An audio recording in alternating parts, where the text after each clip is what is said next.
जय मसीह की प्रभु यीशु मसीह के पवित्र और अनमोल नाम में आप सभी का हार्दिक स्वागत करते हैं। मेरे भाई बहनों, आज का परमेश्वर का वचन आपके जीवन को बेहतर बनाएगा। यदि आप चाहते हैं कि परमेश्वर का वचन और प्रतिदिन की प्रार्थना और आत्मिक आशीष पाना चाहते थे तो इस चैनल को सब्सक्राइब करें, लाइक करें, शेयर करें और बेल आइकन को दबाना ना भूलें। तो मेरे भाई बहनों, आज का वचन के द्वारा हम आपको समझाएंगे, क्योंकि आज का जो टॉपिक है वो है कि शाम की प्रार्थना न करने से क्या क्या नुकसान होता है। इस पे मैं आपको 6 पॉइंट बताऊंगा और इस 6 पॉइंट को बहुत अच्छे तरीके से सुनना और विश्वास करना, और उसके बाद मैं आपको बताऊंगा कि आप इन चीज़ों से बाहर कैसे निकल पाएंगे, कैसे छुटकारा पाएंगे। मेरे दोस्तों, मेरे भाई बहनों, आप ये 6 पॉइंट को बहुत गंभीरता से लेना ताकि आपको नुकसान होने से बच सके, आपका परिवार बचाया जाए और आप बचाए जाएं। तो आइए हम पहले चलते हैं उस पॉइंट की ओर जो आज का पॉइंट है। उस पॉइंट पे हम ध्यान देंगे, क्योंकि पॉइंट एक एक करके आपको नोट भी कर लेना है कि हमारा नुकसान क्या क्या होता है यदि हम प्रार्थना नहीं करते हैं। जैसे कि हम पहले पॉइंट की ओर चलेंगे, और पॉइंट ये है कि हम अपने जीवन को कैसे सुरक्षित करें। जी मेरे भाई बहनों, इस पॉइंट में हम पहले पॉइंट की से बात करते हैं। यहाँ पे लिखा है, दिन भर की थकान, चिंता और तनाव बना रहता है। ये पहला पॉइंट है जो आपके जीवन में नुकसान होता है। जब आपका दिन भर में जो भी थकान है, चिंताएं हैं, तनाव है, वो बना रहता है, तो आप सुखी जीवन कैसे जी पाएंगे? नहीं जी सकते मेरे भाई बहनों। सुखी जीवन जीने के लिए हमको एक अच्छी स्थान चाहिए, या एक अच्छा गाइडलाइंस होना चाहिए, या तो कोई गाइड करने वाला होना चाहिए जिससे आप थकान से, मुसीबतों से, चिंताओं से, तनाव से आप बचाए जा सके। लेकिन हमें गाइड करने वाला कौन है? हमारा परमेश्वर है। लेकिन हम तो उसकी सुनते ही नहीं। तो हमारे जीवन से तनाव और थकान कैसे दूर होगी, चिंता कैसे दूर होगी? अब चलते हैं दूसरे पॉइंट की ओर। मैं आप सबसे अभी बता रहा हूं कि मुझे जो परमेश्वर ने इस पॉइंट को दिया है, उस पॉइंट को मैंने नोट किया है और आपके बीच में रखना चाहता हूं, और एक एक पॉइंट जरूर सुनिए।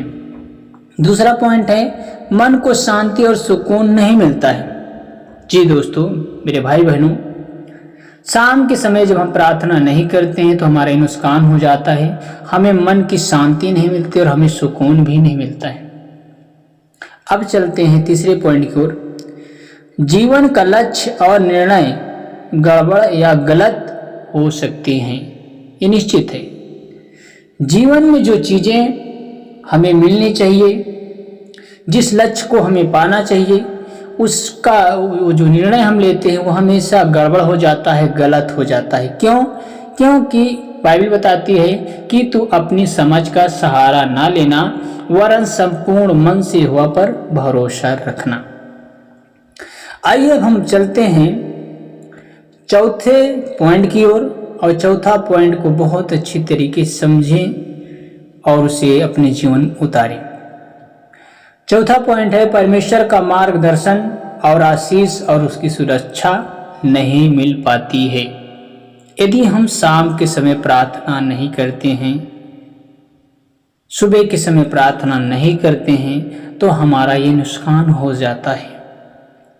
अब चलते हैं पांचवें पॉइंट की ओर। पांचवा पॉइंट है, रात के समय डर, भय, असुरक्षा का अनुभव होता है। मेरे भाई बहनों, ये सच है कि रात के समय आपको डर भी लगेगा, भय भी लगेगा, आप अकेला महसूस करेंगे, आपको यह अनुभव होने लगेगा कि मैं अकेला हूं। तो मेरे भाई बहनों, ये आपको नुकसान हो रहा है। नुकसान आप ही की वजह से आ रहा है। क्यों? क्योंकि आपने प्रार्थना करना छोड़ दिया है, आपने वचन को पढ़ना छोड़ दिया है।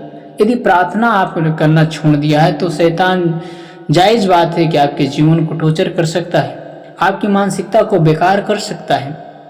तो मेरे भाई बहनों, आपको डर से निकलने के लिए वचन के करीब जाना पड़ेगा।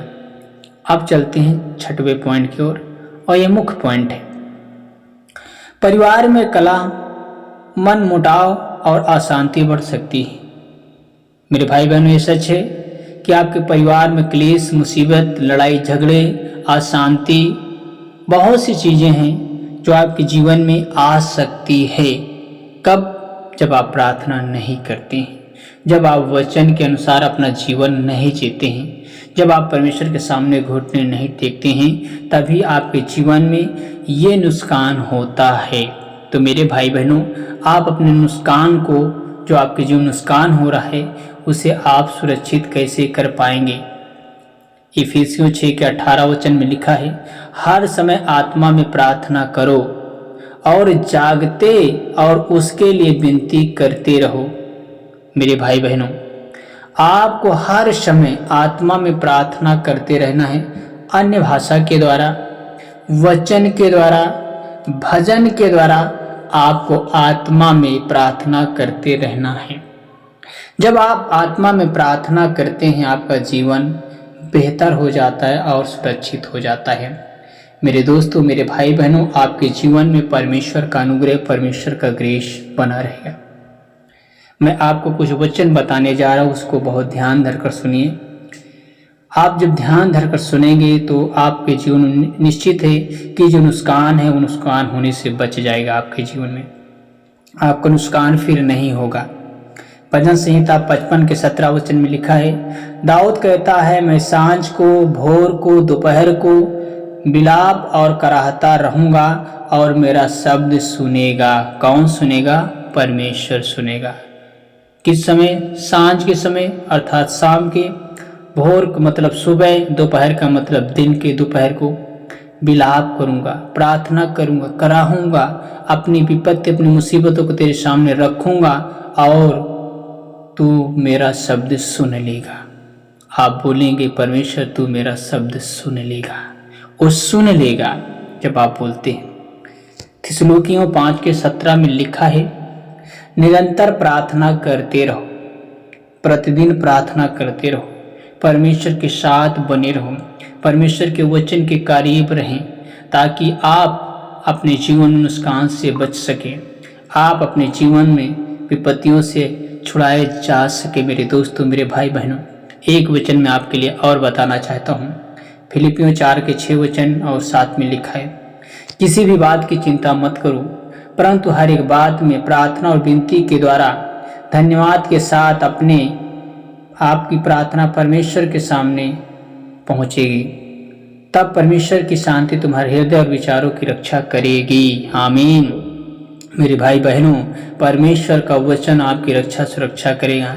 परमेश्वर जब आप प्रार्थना करते आपका जीवन बेहतर होता है, आप रोग बीमारियों से बचाए जाते हैं। मेरे भाई बहनों, मुझे आशा है कि आज का परमेश्वर का वचन और प्रार्थना आपके जीवन के लिए आशीष का कारण बना होगा। इसलिए आज परमेश्वर आपके जीवन को बेहतर बनाएगा अगर आप इस चैनल को लाइक करते, शेयर करते, सब्सक्राइब करते हैं। परमेश्वर आपको, आपके पूरे परिवार को आशीष दे। God bless you. जय मसीह की।